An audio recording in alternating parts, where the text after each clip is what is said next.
Hola queridos amigos, bienvenidos a un nuevo episodio de Voces de nuestra diáspora.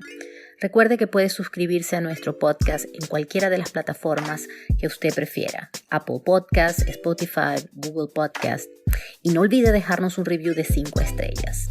Ahora los invito a acompañarnos en una nueva historia de Voces de nuestra diáspora.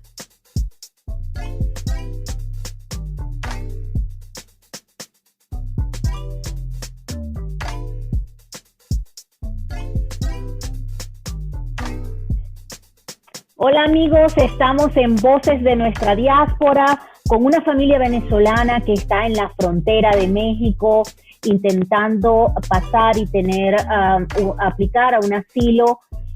Son una familia con 2 niños de 10 y 5 años. Para protegerlos vamos a llamarlos Pedro y Carmen. Pedro y Carmen vivían en Maracaibo, Venezuela, y tuvieron que salir por persecución.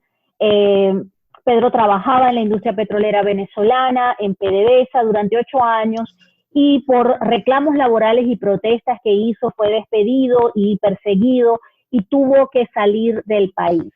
Pedro salió del país a Argentina, un largo viaje de más de 7.850 kilómetros que hizo en autobús. Salió solo y estuvo 1 año solo en Argentina esperando por su familia cuando finalmente pudieron acompañarlo. Luego Carmen también tuvo que hacer esa larga travesía donde pasó 5 países, pasaron por Colombia, Ecuador, Perú, Bolivia, hasta llegar a Argentina. Ahorita, en este momento, se encuentran en la frontera de México, hicieron su aplicación y están esperando su día de corte. Nos van a contar su historia y toda la travesía que les ha tocado vivir tratando de conseguir un lugar seguro y tranquilo para su familia. La historia de esta familia venezolana es la historia que pasan nuestros inmigrantes huyendo del régimen que no los deja vivir en su país y buscando una patria para poder ver crecer a su familia. Ahora vamos a comenzar a conversar con ellos. Bienvenidos, Pedro y Carmen. Muchísimas gracias por estar hoy con nosotros y compartir su historia con Voces de nuestra diáspora. Muchas gracias. María. Realmente agradecido por permitirnos la invitación a compartir con ustedes esta travesía que nos ha tocado vivir a nosotros a lo largo de ya 2 años, tratando de conseguir un lugar donde poder estar, como tú decías, realmente y poder vivir en tranquilidad y en armonía con nuestros niños. Así es. Bueno, de verdad que lamento mucho por todo lo que han tenido que pasar. Es una tragedia que están viviendo más de 5 millones de personas que han tenido que salir del país por toda la crisis que Venezuela está viviendo en este momento. Sí. A ver, Pedro y Carmen, yo quería que nos contaran un poco cómo comienza todo este problema, por qué tienen que salir del país, explíquenos cómo sucedió y necesitamos que pues esta plataforma sirva de información, primero para que ayude a otras familias que puedan estar pasando por situaciones similares, otro para que también se cree conciencia de lo que significa y lo que implica lo que está sucediendo en Venezuela y lo que hace esta situación en familias como las de ustedes, que lo único que quieren es vivir tranquilos, trabajar y poder desarrollar sus vidas y ver crecer a sus hijos. Cuéntame entonces, ¿qué fue exactamente lo que pasó en Maracaibo que desencadenó el hecho de que tuvieras que salir del país? Explícanos de qué manera sucedieron los hechos. Bueno, María, muchas gracias, como te dije hace rato. Yo trabajaba en la industria petrolera durante 8 años, estuve trabajando en la industria petrolera. ¿Ves? A lo largo de esos años de trabajo, los trabajadores del grupo donde pertenecíamos nosotros, pues, del área donde trabajábamos, tuvimos una serie de reclamos con la estatal PDVSA por asuntos laborales. ¿Ves? llegamos a consignar dentro de la Inspectoría del Trabajo en ese momento en Maracaibo un pliego conflictivo ante PDVSA por retrasos al pago y por desmejora a los tratamientos médicos de los niños, ¿ves? A la asistencia de salud. Okay. En ese momento, para ese entonces, presidía la directiva de PDVSA, la presidía Rafael Ramírez y José Luis Parada eran los que llevaban la directiva de esa PDVSA en ese entonces, de PDVSA Occidente, donde ocurrían una serie de actos de corrupción que los trabajadores era muy notable, nos dábamos cuenta de lo que estaba sucediendo, y aparte de eso que no nos estaban cancelando y nos estaban mejorando realmente en todos los beneficios que nosotros para ese entonces contraíamos. Nosotros decidimos hacer pública la denuncia ante los medios de comunicación y tomamos las instalaciones del edificio Miranda en Maracaibo, de PDVSA al edificio Miranda en Maracaibo, para hacer estos reclamos. A partir de ese momento que nosotros comenzamos a hacer público todo lo que estaba sucediendo dentro de la industria petrolera, comenzaron las persecuciones a nosotros, a este grupo de trabajadores. ¿Ves?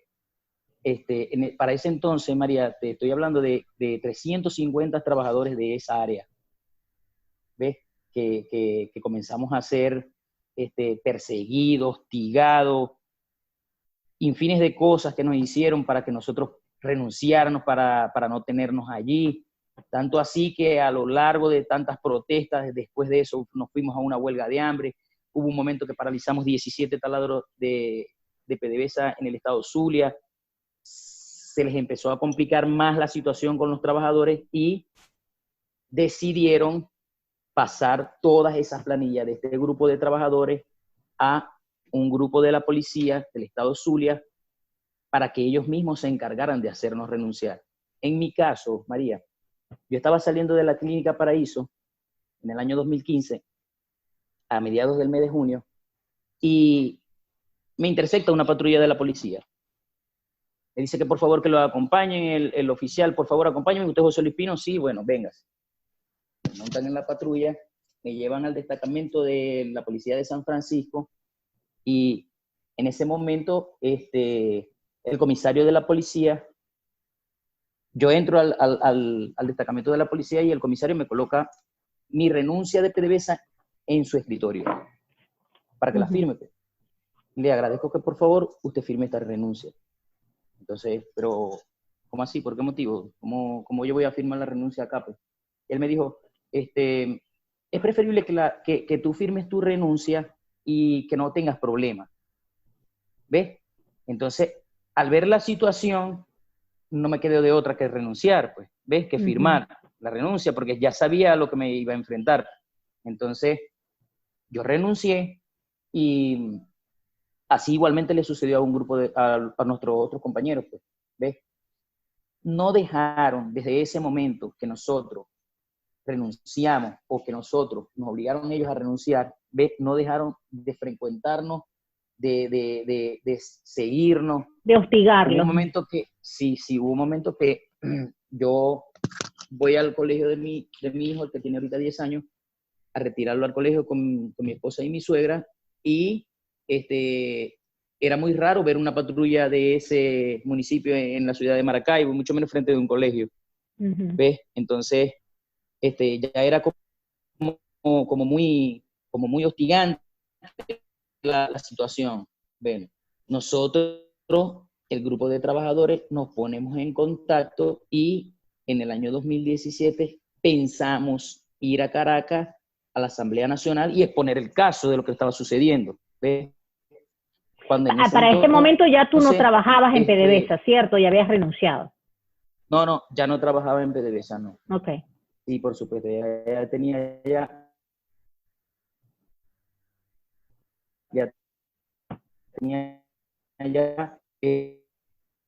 se está cortando la comunicación.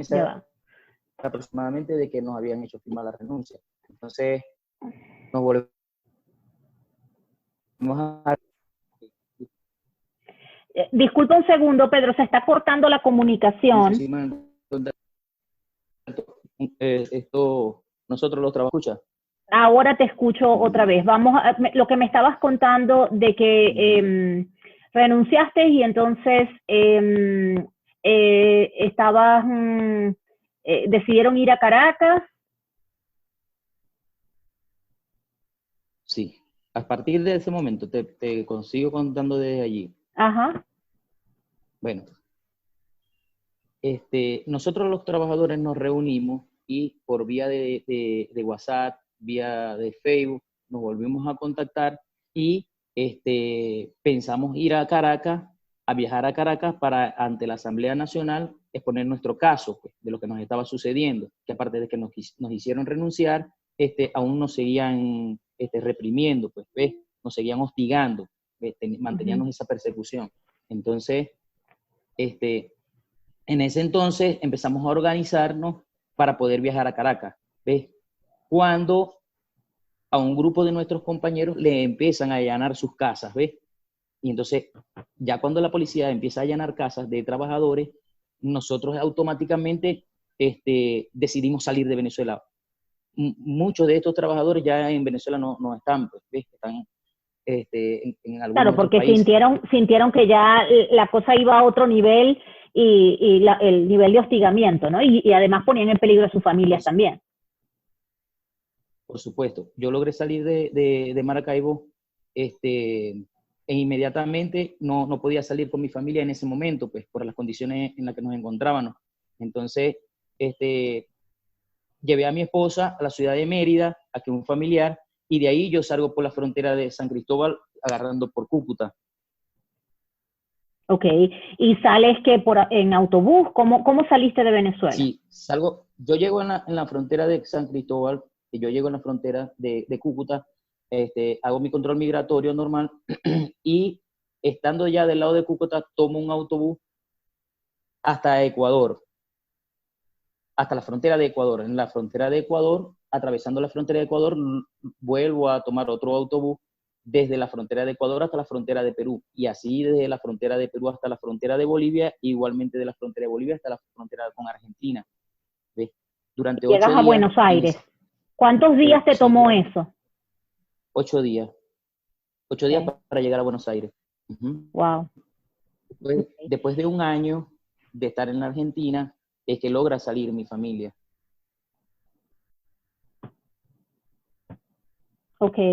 ¿Y tu familia también hizo un recorrido similar al tuyo?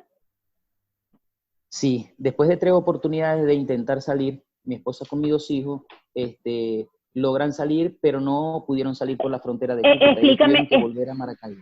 Explícame un poquito eso, cómo después de 3 intentos de intentar salir, ¿por qué no podían salir de Venezuela? Porque se habían presentado en varias ocasiones que militares en la frontera no les permitían la salida a mujeres solas con niños, o les preguntaban, por decir, que hacia dónde va usted, qué piensa hacer, usted va a irse del país, que no sé qué, ya me entiende. Entonces era muy difícil, pues, y por Cúcuta se había complicado mucho más para salir de Venezuela. Entonces, en 3 oportunidades estuvo casi llegando a la frontera Vanessa y se tuvo que devolver otra vez a Mérida. Ok. Entonces, cuando finalmente logra salir, hace una travesía también en autobús con los 2 niños, recorriendo. ¿Cuántos días le tomó ese recorrido? Ella se tomó 12 días para poder llegar a la Argentina. Viajó de Mérida otra vez a Maracaibo y salió por la frontera de Maicao. Desde ahí ella tomó un autobús hasta Bogotá, y de Bogotá comenzó su recorrido atravesando Ecuador, Perú, Chile y llegó a Argentina. Ok. Entonces, 8 días tú y 12 días le tomó a Carmen hacer el recorrido, recorriendo 5 países para poder llegar a Argentina en autobús. 7.850 kilómetros de travesía. ¿Cómo fue esa travesía? Cuéntame, Carmen, tú un poco, que ibas con 2 niños, porque no es que sea fácil para ninguno, pero indudablemente que además ir tú sola con 2 niños en una travesía tan larga. Cuéntanos un poco a qué cosas te expones, qué pasó en esos 12 días que ibas tratando de buscar la tranquilidad y reencontrarte con tu esposo. Bueno, ¿cómo está? Gracias por la invitación. Gracias. Muy difícil para mí, o sea, 2 niños, hacer esa travesía tan larga, ¿no? Claro, también con la emoción que tenían mis niños de reencontrarse con su papá, porque era difícil, pues, porque nunca habíamos estado tanto tiempo separados, pues. El día que nos tocó salir, ellos ilusionados, o sea, estaban contentos de poder viajar tranquilos en el autobús. Difícil en el sentido porque estaba sola, o sea, miedo de poder hablar, de poder sentir compañía, porque difícil, pues, tiene uno miedo a muchas cosas, pues, se ven muchas cosas también en cada frontera, el peligro, el miedo de no dejarlos solos a ellos porque en algún momento podrían quitármelo de las manos, pues. Claro. Y aparte, el riesgo que, o sea, yo llegué en la frontera de Colombia, Ecuador, yo llegué a las 4 de la tarde. Me hicieron pasar pasaporte ellos dos porque no podía, o sea, no podía hacer la fila, pues, sino las mujeres que estaban embarazadas, tercera edad y con niños pasaban de una vez. Uh-huh. Pero hay gente que amanece, pues, o sea, las 24 horas del día, o sea, hay personas que estaban conmigo, que hice un grupito en Bogotá de unas muchachas y unos muchachos que fue lo que me ayudaron a mí a como decir, a no estar tan sola. Tan sola, claro. Y ellos, yo tuve que esperarlos a ellos porque yo salí a las 6 de la tarde de sellar pasaporte en Ecuador, pero ellos salieron a las 3 de la mañana. O sea, los tuve que esperar porque me sentía muy sola de salir con ellos dos hacia otro país, pues. Y en el recorrido de Ecuador a Perú, o sea, no es un solo bus, o sea, son varios buses que uno baja de un terminal a otro terminal y así sucesivamente. Wow. Qué duro. De verdad que me imagino, a pesar de la emoción de que se iban a reencontrar, también hay mucha incertidumbre en un recorrido tan extenso y imagínate, pasando tantos países,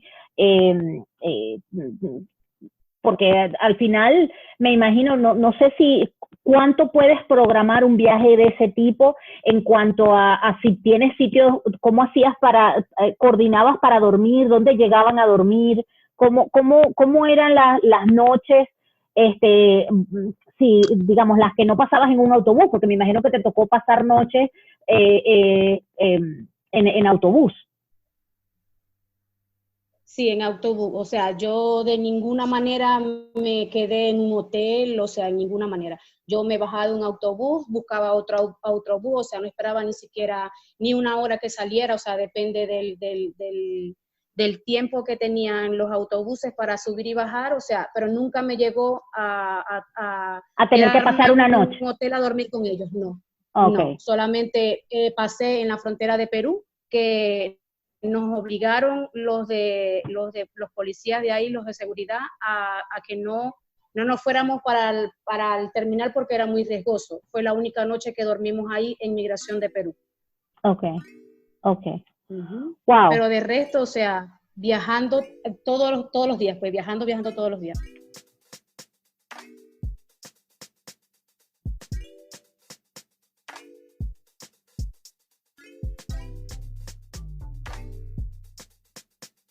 Gracias por estar con nosotros. Ahora, un mensaje de nuestros patrocinadores. Si usted quiere ser uno de nuestros patrocinadores y apoyar nuestro trabajo, puede escribirnos al email en la descripción de este episodio. Nuestros patrocinadores ayudan a cubrir los costos de producir este podcast. Ahora continuamos.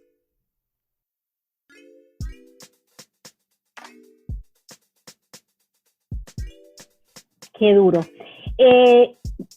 Ok, Pedro, Carmen, entonces luego cuando finalmente logra Carmen y los niños llegar a Argentina, donde tú, Pedro, estabas trabajando, tratando de labrarte un futuro, ¿qué sucede? ¿Qué sucede en Argentina para que ustedes tomen la decisión de salir de Argentina y buscar otros rumbos hacia el norte? Ok, María. Ya después que Carmen llega a la Argentina, nosotros nos reencontramos, bueno, ya yo estaba trabajando, ella también consiguió un trabajo, los nenes empezaron la escuela y ya todo marchaba normal, pues iba bien, hasta el momento de que después de un año de estar en la Argentina ya juntos, en la campaña electoral del actual presidente de la Argentina, Alberto Fernández, eran las campañas de las elecciones de las PASO que ocurren en la Argentina. Entonces, nosotros viendo la noticia, nos percatamos de que grupos del PSV y grupos de la policía del municipio de San Francisco, en Maracaibo, pertenecían a la campaña de este candidato presidencial en ese entonces. Nosotros ¿Y cómo se dan cuenta de eso? ¿Cómo se dan cuenta que había gente de Maracaibo y de esa gente allá en Argentina? Bueno, nosotros estamos en la casa viendo las noticias de lo que sucedía en la Argentina, una noticia normal de lo que sucede en las campañas electorales de cualquier país, pero en Argentina. Nosotros estamos viendo las noticias, y en el momento que sale el candidato Alberto Fernández, el grupo de escoltas que tiene alrededor son personas conocidas que uno podía identificar claramente de que son personas que participan en el partido del PSV en Maracaibo, ¿ves? Wow. Entonces, son líderes políticos de allá, venezolanos, pues, que los infiltra el gobierno de Nicolás Maduro, los infiltra ante la mirada, pues, de las personas que no conocen a estas personas. Claro. Pero me imagino que coordinado con las campañas o con los partidos también de la Argentina, solicitan este grupo de personas que les sirven a ellos como de grupos de choque, pues, ¿ves? En contra de los manifestantes o de algún grupo de opositores a ese gobierno, ¿ves? O a esos candidatos. Wow. Ok, entonces cuando ustedes se dan cuenta de que hay gente de esos que ustedes conocen, de los que ustedes huyeron de esa persecución, de Sí, esos personas del PSV y del gobierno que pertenecen al gobierno, al régimen de Maduro en el Zulia, en Maracaibo. ¿Qué pasa luego? ¿Ustedes deciden por miedo a encontrarse, por supuesto, con esa gente de la que ustedes vienen huyendo? Sí. Entonces toman la decisión de salir de Argentina. Sí, automáticamente nos preocupó mucho, María, porque ya sabíamos y ya nosotros lo habíamos vivido en Venezuela durante varios años, todo lo que nos había sucedido, ¿ves? Y no poder estar tranquilo y que parte de estas personas estuviesen participando en una campaña en el país donde ahora estábamos nosotros, nos preocupó mucho, de verdad. Tanto así que, bueno, nosotros tomamos la decisión de viajar acá a México y poder solicitar, poder tener la oportunidad, pues, de solicitar asilo en los Estados Unidos, que para nosotros sería, como decir, pues, poder vivir tranquilo, poder estar en un lugar que sabemos que no van a lograr hacernos daño, pues, ¿ves? Por nuestra posición política que tenemos, o por nuestros pensamientos, ¿ves? Por esas razones es que nosotros decidimos venir acá a México, ¿ves? Y hacer muy respetuosamente nuestra solicitud de asilo ante el gobierno de los Estados Unidos. Ok, entonces ustedes salen de Argentina y toman un vuelo a Ciudad de México y llegan a México y se van a la frontera para aplicar asilo en los Estados Unidos. Sí, por supuesto, llegamos a Ciudad de México. Desde que llegamos a Ciudad de México, que nos dirigimos hacia acá, hacia la frontera, nos anotamos en una lista que maneja el personal de protección civil, donde las personas se anotan, ¿ves? Y esperan su turno para poderse presentar ante las autoridades estadounidenses o al departamento de CBP y poder exponer su caso de por qué uno viene a solicitar asilo en los Estados Unidos. Ok, ¿y ustedes cuánto tiempo pasó desde el momento que llegaron a México hasta el momento en que pudieron presentarse? Porque entiendo que ya se presentaron. Ahora quiero que me cuenten un poco sobre eso, cómo sucedió. Pero ¿cuánto tiempo pasó desde que se presentaron, desde que llegaron a México, hasta el momento en que tuvieron la presentación con las autoridades americanas? Exactamente, estuvimos desde el momento que llegamos a México 4 meses y 15 días para que nos tocara el día del turno, para poder entrar a hacer nuestra solicitud de asilo. Ok, esos 4 meses y tantos días que estuvieron esperando en México, ¿cómo fue esa vida de esos 4 meses? Porque entiendo que cuando llegan a México, entraron como turistas, no tienen un permiso para trabajar. ¿Ustedes venían preparados económicamente para un periodo tan largo? Cuéntenme un poco cómo sucedió y lo que implica, porque pues no tienen dónde llegar, me imagino que han estado en un hotel. ¿Cómo fueron esos 4 meses y tantos que estuvieron allí en esa espera? Sí, es realmente muy duro realmente, porque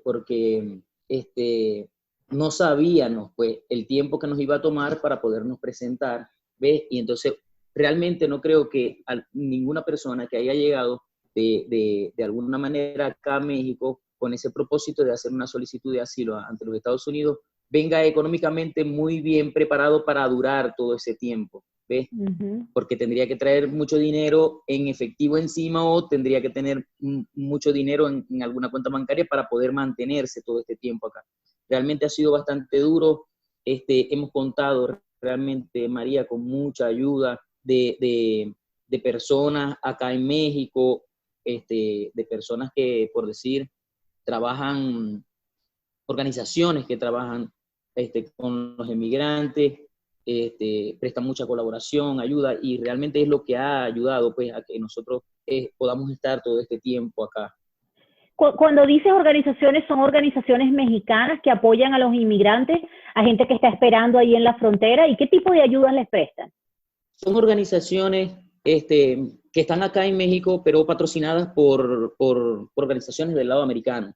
Por lo menos como organizaciones como Human Rights, organizaciones como Iniciativa Aquino para la Frontera, que ellos prestan, por decir, servicios en el sentido de hay un comedor, servicios médicos para los niños, ¿ves? Hay un lugar también donde las personas pueden descansar, dormir, ¿ves? Es como un refugio, lo que llaman, ¿ves? Okay. Que no todas las personas pueden entrar en el refugio porque son muchas, ¿ves? Y el espacio es muy pequeño también. Entonces, por lo menos contamos con ayuda de nuestros familiares que están dentro de los Estados Unidos y nos van ayudando a que podamos continuar pues esta lucha que traemos, ¿ves? De poder estar acá. Y entre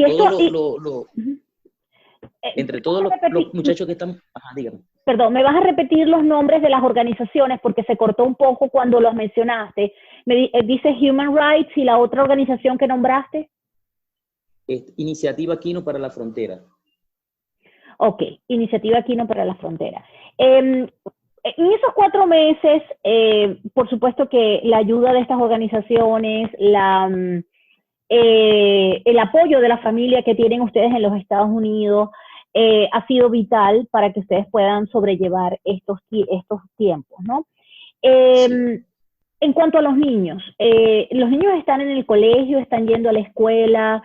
¿Cómo han sido estos meses para ellos con tanta incertidumbre y tanta movilidad? ¿Ustedes se están quedando en un hotel? ¿Dónde están viviendo? Sí, en el caso de los niños ha sido muy difícil que comiencen la escuela porque mediante de este proceso hay muchas limitaciones en el sentido de que como no tenemos permiso para estar, pudiéramos inscribirlos en la escuela, pero no van a tener ¿cómo decirte? Un año escolar definido, pues, ¿ves? Porque no sabes el tiempo que vas a estar en la lista, si es durante 3 meses, 4 meses, puede ser que 5 meses, 6 meses, puede ser que 2 meses, porque es dependiendo de la cantidad de personas que van llegando y la cantidad de personas que van entrando. Claro. Entonces, no lo podemos, no los hemos inscrito en la escuela por esas mismas razones, pues, ¿ves? Y se les hace muy difícil realmente, a las familias que están con niños es muy difícil, porque nosotros vivimos en un hotel, en una habitación de un hotel, todo este tiempo hemos estado acá, no... Sí, no tienes una cocina, no tienes donde cocinar comida, no. O sea, me imagino lo complicado que puede suceder, que sucede todo esto, la situación para una familia de 4 personas viviendo en una habitación de hotel. Sí, es muy difícil.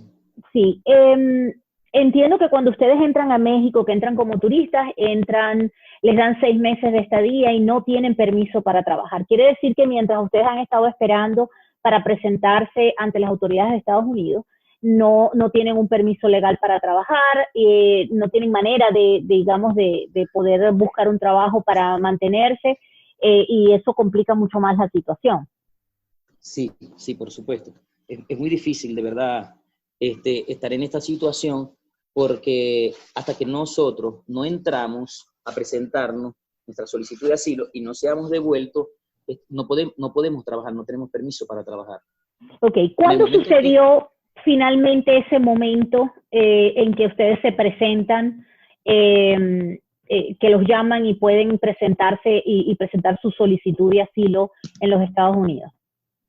Bueno, este año, a principio ya comenzando este año, los primeros días fue que nos llamaron para podernos presentar en el puerto de entrada y hacer nuestra solicitud formalmente. ¿Ves? En el momento en que nosotros entramos, la autoridad de CBP ya saben, porque están en comunicación con la policía mexicana, que es la que nos entrega a nosotros en el puerto de entrada. Ok. Entonces, ya ellos saben, porque como tenemos, del lado mexicano está la lista, y las autoridades de CBP son los que pueden ir llamando a diario, como puedan ellos ir atendiendo, de a 10 personas o de a 5 personas, dependiendo de la capacidad que tengan para ellos poder atendernos ese día, y que esté desocupado del lado de adentro también, es que ellos van llamando le avisan a las autoridades mexicanas, bueno, envíame de las personas que tienes en la lista, un grupo de 10, un grupo de 5, dependiendo de, como te digo, el espacio que ellos tengan ahí. En el momento que nosotros entramos... ¿Cómo fue ese proceso? Cuéntame cómo les fue, qué pasó, cómo sucede esa presentación. En el momento que nosotros nos llaman, vamos a la línea, pues al paso peatonal, al puerto de entrada, y los oficiales mexicanos nos entregan a las autoridades de CBP.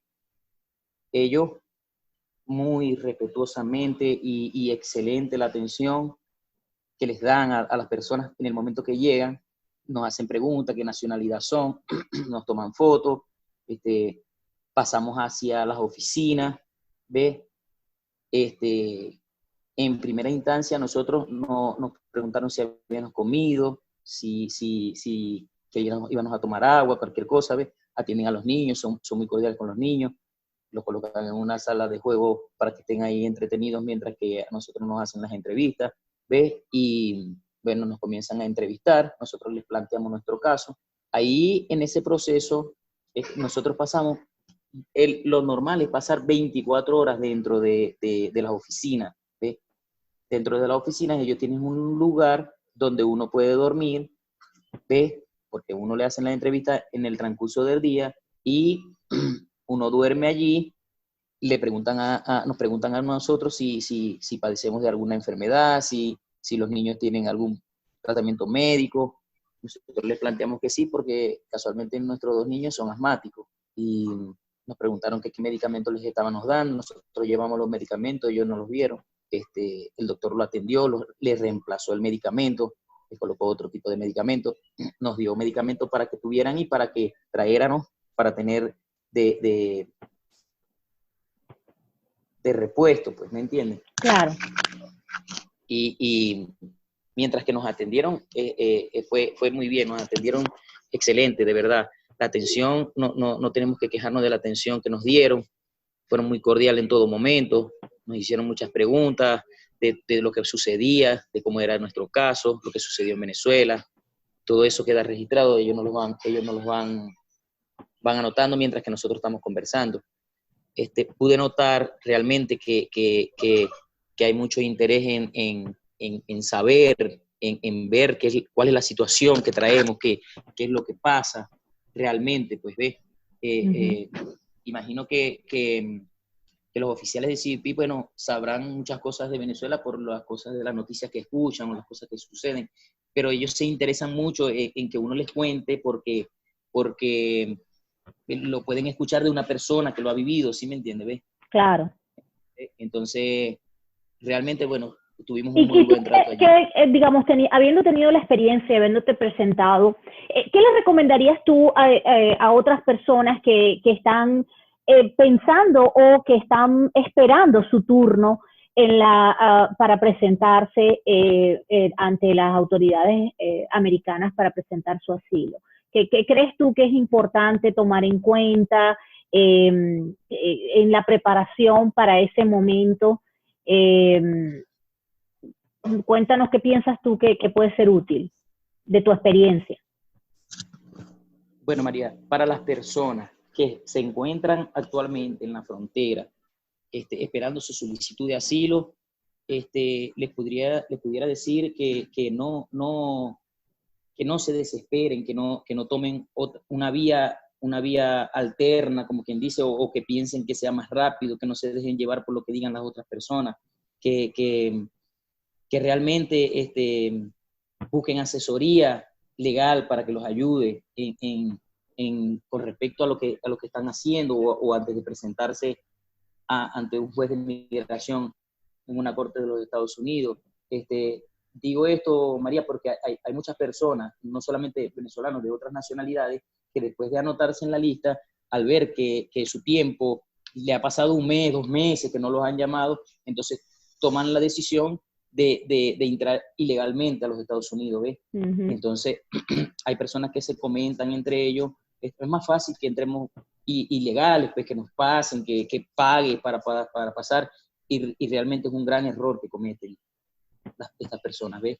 Porque si venimos huyendo de todo lo que nos está pasando, o si traemos realmente un caso, ¿ves? De persecución y de todo lo que nos ha estado sucediendo, ¿verdad? Y venimos a pedir asilo en un país y queremos vivir ahí tranquilo con nuestros hijos, no podemos pensar que podemos entrar violando la seguridad de un país donde nosotros queremos vivir con nuestros hijos. Entonces, ¿qué realmente estamos haciendo? ¿Ves? Eso para las personas que están acá en las fronteras de México con Estados Unidos. Sí, yo creo que eso que comentas es muy importante porque realmente la gente se desespera, cada situación es diferente y evidentemente y se entienden las situaciones, pero hay que tratar de entender cómo funcionan los procesos, educarse con respecto al proceso y tratar de hacer las cosas como debe ser.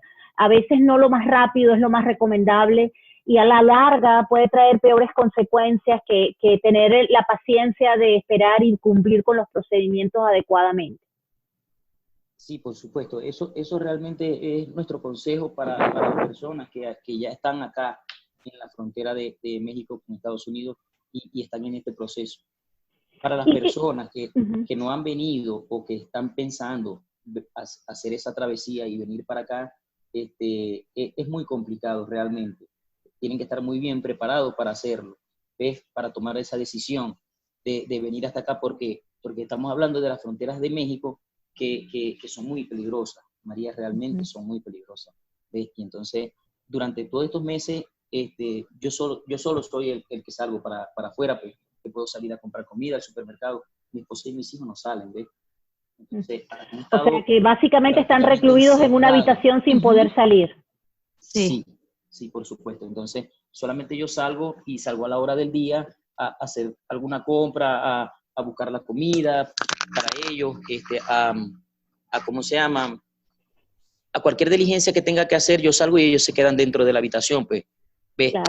En 2, 3 oportunidades, después de 5 meses ya estar acá, es que han podido salir los muchachos y salen un ratitito a alguna cosita que tenemos que hacer y ya para adentro, porque es muy peligroso. O sea, son muchas cosas que suceden, muchas cosas.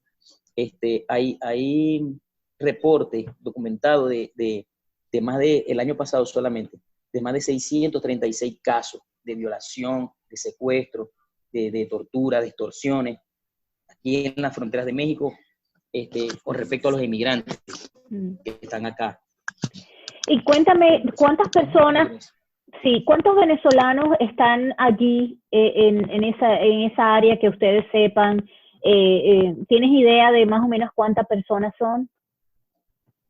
Hay un aproximado de 62 familias de venezolanos actualmente, comprendidas entre 3 y 4 personas, familias. Estaríamos o sea, que estamos hablando de más o menos 250 o 300 personas que pueden estar en la frontera esperando su turno para presentarse para asilo. Sí, por supuesto. Muy difícil. Sí, no, me imagino. Y en situación similar a la de ustedes, recluidos en una habitación de hotel donde los niños no pueden salir, donde, digamos, con miedo y temor de que pueda pasarles algo por meses, porque estamos hablando de que la situación de ustedes tiene ya más de 5 meses. Sí, por supuesto, María. Es tan difícil que, como te estoy diciendo, nosotros, en el caso de nosotros, mi esposa y mis hijos no salen. Y el que salgo soy yo. Y ya ha ocurrido algún incidente conmigo, que soy el único que salgo. Entonces, peor aún, no los permito que salgan, pero no pueden salir. ¿Ves?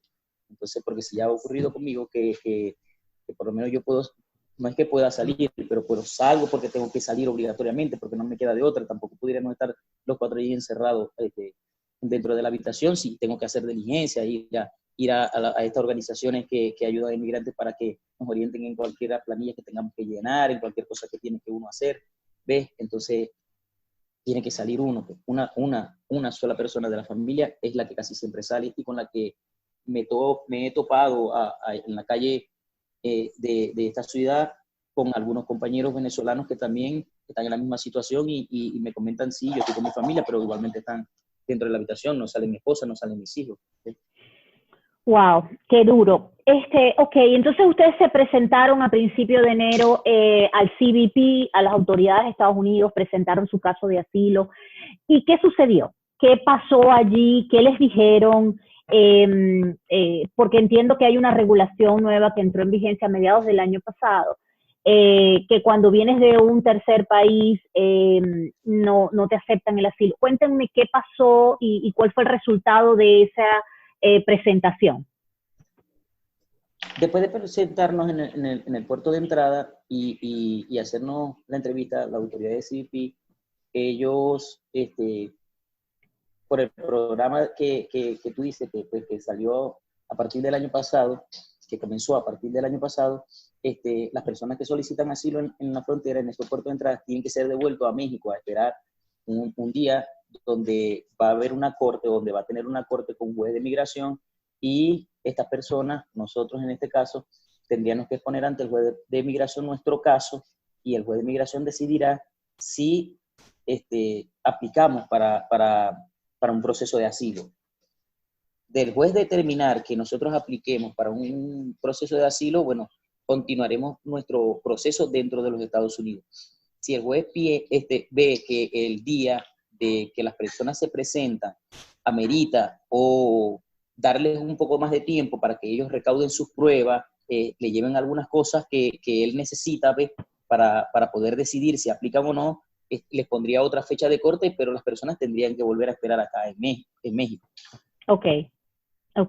Entonces ustedes vuelven a México devueltos En ese momento que entran de vuelta a México, entiendo que sí tienen un permiso hasta la fecha en que les toca la corte, que les permite tener un permiso para trabajar. Sí, según el acuerdo que tiene Estados Unidos y México, desde que se estableció el programa de protección del protocolo al inmigrante, que es el MTP, por el cual son devueltos los solicitantes de asilo acá a esperar México, a partir de ese momento a nosotros nos entregan un permiso para trabajar en México. Tienes un permiso para trabajar en México, que ese permiso te va a durar hasta que tú vayas a la corte, hasta que te toque tu día de corte. Si el juez de migración en ese momento le da a la persona otro tiempo más para que se siga preparando y les ponga su caso en otra corte, bueno, les renuevan el permiso de trabajo. Ok. De las personas no presentarse, porque hasta el momento, desde el año pasado que comenzó el programa de protección de protocolo al inmigrante, han sido devueltos a México 60,000 personas, de las cuales casi la mitad no se presenta. No se presentan ante la primera corte, pues porque no tienen realmente un caso que demostrar o porque alguna circunstancia que les suceden no se presentan. Pero al no presentarse ante la corte, automáticamente en ausencia pierden el derecho de solicitar asilo nuevamente o de tramitar algún tipo de visa para ingresar a los Estados Unidos durante 10 años. Uh-huh. Y como realmente nosotros entramos como turistas, entramos después al proceso, nos devuelven por el programa de protección de protocolo al inmigrante, debemos de cumplir las normas que se establecen y presentarnos a la corte porque estamos ahora en México, porque estamos en un proceso de asilo en los Estados Unidos. En el momento de las personas no presentarse, ¿ves?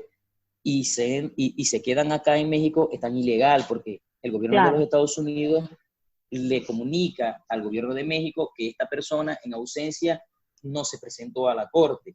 Entonces, automáticamente tu permiso de trabajo, tu permiso de estadía en México se va a cancelar. Uh-huh. Ya. Y por supuesto, eso complica todo, también la estadía en México, indudablemente. Sí. Wow, qué difícil.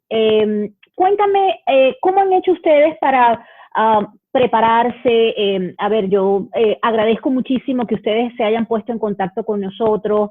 Sé que lo hicieron a través de familiares de ustedes en Estados Unidos, y que nos hayan dado la oportunidad de conversar con ustedes y entender la situación, lo que están viviendo, lo que pasan en la frontera y lo que implica el proceso para ayudar a otros que estén en el proceso o estén pensando en tomarlo o en asumir un proceso como este, tan duro y doloroso. Y también para que los que estamos en Estados Unidos entendamos y nos sensibilicemos acerca de la situación que pasan familias como ustedes, del sufrimiento que implica y las vicisitudes que esta situación de verse obligados a dejar su país huyendo de un régimen que los oprime, que no les permite trabajar, que pone en peligro sus vidas, que amenaza con perjudicarlos y que además no solo los persigue en Venezuela, sino que van a otro país como tan lejos como Argentina, al otro allá abajo, estaban en el norte de América y van al sur a Argentina y se consiguen con situaciones similares donde el régimen de chavista y madurista sigue con sus tentáculos influyendo en otros países de América, y no tienen más remedio que seguir huyendo, tratando de conseguir un lugar donde puedan tener tranquilidad, reunirse con familiares y además que sus hijos puedan tener la tranquilidad de vivir en paz y sin riesgo. De verdad que yo agradezco muchísimo que nos den esta oportunidad y quisiera... recibimos muchas llamadas, ¿no? Y yo sé, y gente desesperada con las situaciones. Entiendo y quiero también hacer un paréntesis para hablar de que con la comunicación que ustedes hicieron con nosotros, empezamos a investigar un poco sobre la situación, sobre lo que implica porque una de las cosas que al principio conversábamos era que ponerse en contacto con la Embajada de Venezuela en Washington para que los apoyara. Y una de las cosas que los asesores, los abogados que contactamos, que nos explicaron es que el hecho de una persona estar en la frontera de México, del lado de México, sin haberse presentado, imposibilita a que una embajada del país de donde ustedes están huyendo pueda apoyarlos de alguna manera o hacer cualquier cosa para que ustedes puedan presentarse. Y eso también es importante saberlo, porque, digamos, no podemos pretender o pensar que es factible hacer o que nos apoyen cuando es incompatible con las regulaciones y las legalidades. Incluso entiendo que es hasta incompatible que un abogado en Estados Unidos pueda asesorarlos para presentarse en un asilo en la frontera. No es sino hasta después que ustedes ya se han presentado y que tienen una corte establecida, es que un abogado puede entonces apoyarlo. Entonces es una situación un poco compleja por la situación, entonces eso también es importante mencionarlo para que la gente entienda de que no es tan fácil conseguir ayuda, porque las ayudas que se pueden dar son limitadas y están condicionadas a cómo funciona el sistema. Sí, por supuesto.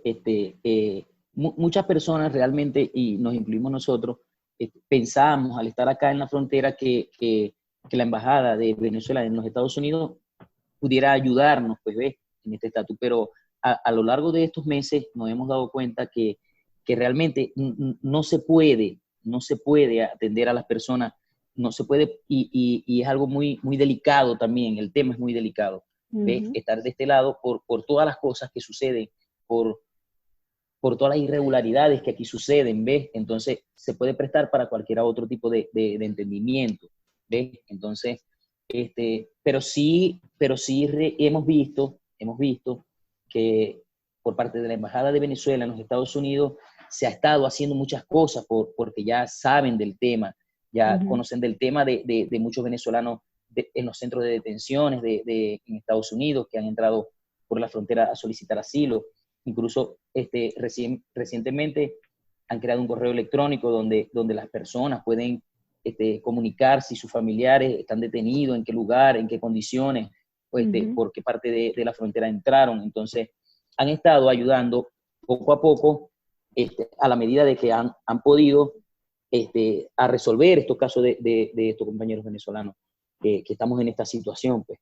Sí, nosotros compartimos en nuestras redes la información de ese correo, donde cualquiera que tenga un familiar o un conocido en un centro de detención puede enviar se llama mandatory notification, para que la embajada tenga conocimiento y pueda, digamos, velar por defender los derechos humanos y que tenga un debido proceso la persona. Pero ya estamos hablando de un punto donde la persona ya está dentro de Estados Unidos.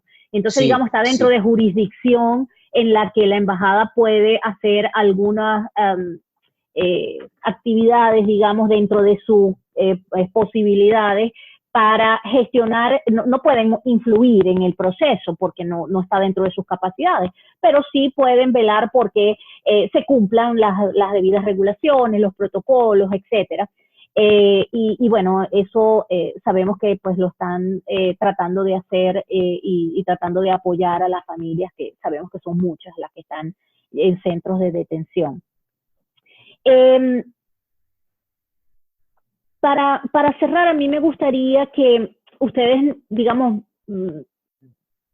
nos dijeran de toda esta experiencia, de toda esta travesía, larga travesía, porque tienen en todo esto, desde que salieron de Venezuela, estamos hablando de que casi 3 años. Sí, desde 2017. Exacto. ¿Cómo podrían resumir lo que han vivido y una conclusión de alguna manera? No conclusión porque todavía les falta una travesía importante, ¿no?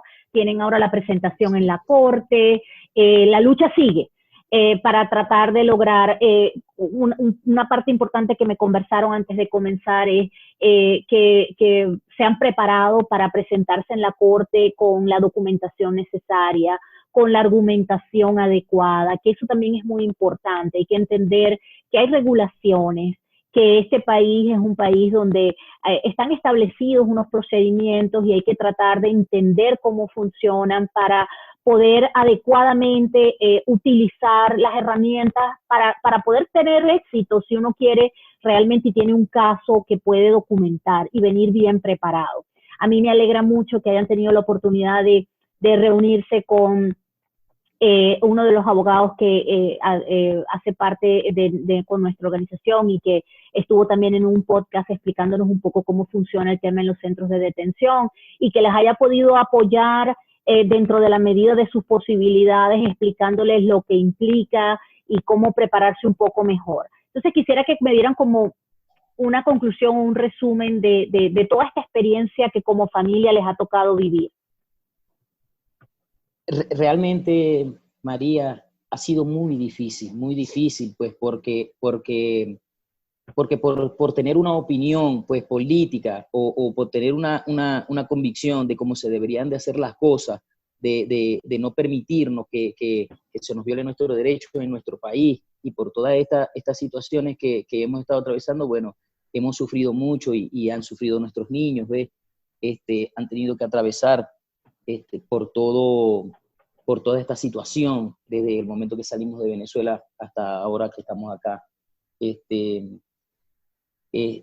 Ha sido muy difícil realmente y pues me imagino que a otras muchas personas también que han estado en la misma situación, también se les ha sido muy duro a casi todos estos pocos de venezolanos que hemos salido huyendo, ¿ves? Algunos por persecución, otros porque la situación económica meritaba pues que valientemente un compañero venezolano salga para poder mantener a su familia dentro de Venezuela y a sus familiares que quedan allá. Entonces, y por todas las cosas que han sucedido en Latinoamérica con respecto a los venezolanos, que hemos visto muchos casos de xenofobia, muchos casos de problemas que han tenido pues, a lo largo de su recorrido al país donde han ido a migrar y a tratar de tener una vida digna y estable, pues, sin tener que ser reprimido.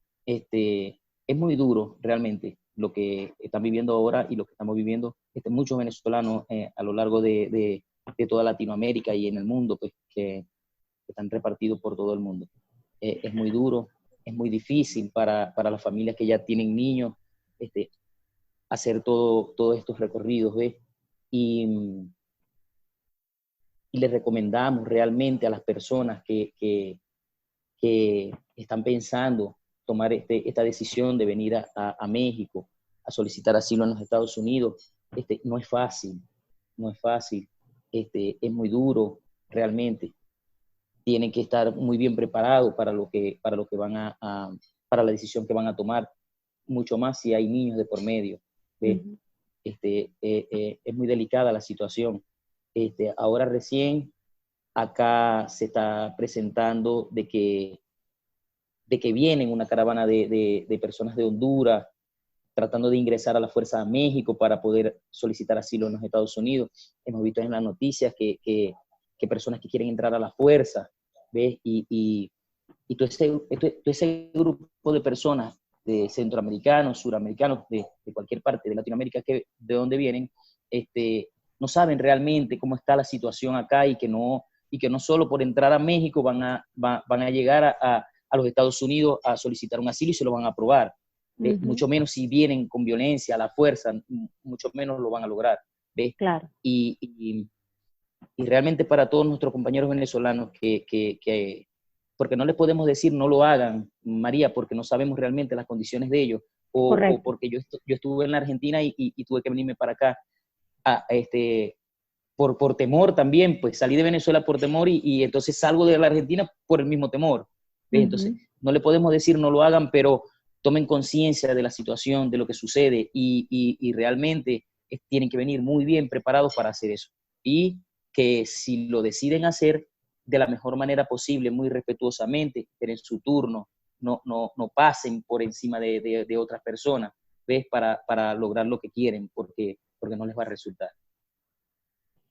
Ahora quisiera que Carmen también nos diera su resumen de esta experiencia que le ha tocado vivir como madre y como esposa. Adelante, Carmen. Bueno, difícil como lo dijo mi esposo, pues, difícil para uno, mamá más que todo, porque si uno viene para acá es con sacrificio, pues, y no todo es fácil. En verdad no nos ha sido fácil tampoco a nosotros, pues más que todo para los niños. O sea, de Venezuela estar en escuela, diversión, por ejemplo, un parque, aquí no lo podemos estar, pues, por seguridad también. Y solamente le pido a Dios que nos ayude a nosotros y a todos los venezolanos que estamos pasando esta misma necesidad, pues, y que le pido también a las personas que sean pacientes, que no tomen el riesgo de entrar ilegal a los Estados Unidos, porque tampoco es fácil. O sea, las personas creen que es fácil, o sea, entré ilegal y no, o sea, y para a los que están allá adentro después es más difícil el proceso, o sea, vienen consecuencias. Claro. Bueno, de verdad que les deseo todo lo mejor, que Dios los acompañe, que el proceso que les toca vivir ahora, que es presentarse a la corte, se preparen lo mejor posible, sé que lo están haciendo, que documenten todo, que lleven toda la documentación posible, que se preparen muy bien y que bueno, que al final el que está allá arriba es el que toma tiene la última palabra y va a tomar la decisión de qué es lo mejor para ustedes, con el favor de Dios, que puedan quedarse en Estados Unidos y tener una vida tranquila con su familia. Yo les agradezco una vez más por la oportunidad de estar acá y compartir en Voces de Nuestra Diáspora su historia, su sufrimiento y todas las cosas que han tenido que pasar para tratar de conseguir una vida mejor para su familia. Así que de verdad que muchas gracias, muy agradecido por la deferencia. Por la invitación. Muchas gracias, de verdad que María. Realmente muchas gracias, María, desde el primer momento que te logramos contactar. Siempre nos ha atendido, ¿ves? Ha estado muy pendiente de lo que ha estado sucediendo con nosotros. Estamos muy agradecidos, de verdad, con los abogados que pudimos conversar. Muy contentos con ellos por todo lo que nos orientaron. Y realmente, de verdad, muy, muy agradecido. Esto permitamos que le llegue a muchas familias de venezolanos que tomen conciencia, que sea como para que tengan la información realmente de lo que sucede, ¿ves? Por personas que lo hemos vivido. Y no sea para que se dejen llevar por lo que cualquier persona le pudiera decir, no, esto es así, esto es así, no. Le estamos diciendo, nosotros tenemos este tiempo acá, nos ha sido muy difícil, realmente muy difícil, nos ha tocado duro, y esperemos en Dios, primeramente, que bueno, logremos nuestro objetivo y que realmente sea pues admisible nuestro caso ante las Cortes de los Estados Unidos. Amén. Y nos podamos ver de aquel lado. Amén, que así sea, que con el favor de Dios todo salga bien y puedan estar de este lado y podamos conocernos personalmente. Muchas gracias una vez más. Ahora nos despedimos. Aquí, señores, con el corazón compungido de escuchar esta historia de esta familia venezolana que está en la frontera de México, esperando su cita para presentarse a una corte y presentar su caso de asilo ante los Estados Unidos. Su experiencia es la experiencia que queremos compartir con todos ustedes. Por favor, compartan este podcast que pueda ser de utilidad para otros que puedan estar en situación similar o que estén pensando en venir, para que entiendan lo que implica y puedan prepararse adecuadamente o tomar la decisión de no hacerlo si no están adecuadamente preparados. Lo importante, como ellos lo dijeron, es que entendamos que hay regulaciones, que hay leyes, que hay que cumplirlas, y lo mejor es siempre tratar de hacerlo conforme a lo que las regulaciones y las leyes establecen. Tomar así la posición de hacer un asilo es una situación que es asumir una responsabilidad. Es importante que entiendan que el asilo está hecho para ayudar a una persona que está huyendo porque no puede estar en su país por una persecución, por su ideología y por su religión o por su orientación sexual. Así que tomen en cuenta que no es una situación general que puede tomarse a la ligera para cualquiera que quiera simplemente entrar. Tiene que ser una aplicación con toda la argumentación necesaria para que puedan tener real posibilidad de lograrlo. Una vez más, a nuestros amigos Carmen y Pedro, que son nombres ficticios que hemos utilizado para protegerlos, les agradecemos habernos acompañado. Sin más, señores, muchísimas gracias por acompañarnos en nuestro podcast del día de hoy, en Voces de Nuestra Diáspora, con historias de nuestra gente, de lo que sufre nuestra diáspora por la situación de nuestro país. Estamos aquí para apoyarlos y estamos aquí para difundir información que es de utilidad para que otros hermanos puedan atravesar con menos vicisitudes o prepararse de una mejor forma. Gracias por acompañarnos y hasta luego. Gracias, Pedro y Carmen, una vez más, y mucha suerte y que Dios los acompañe. Gracias. Amén.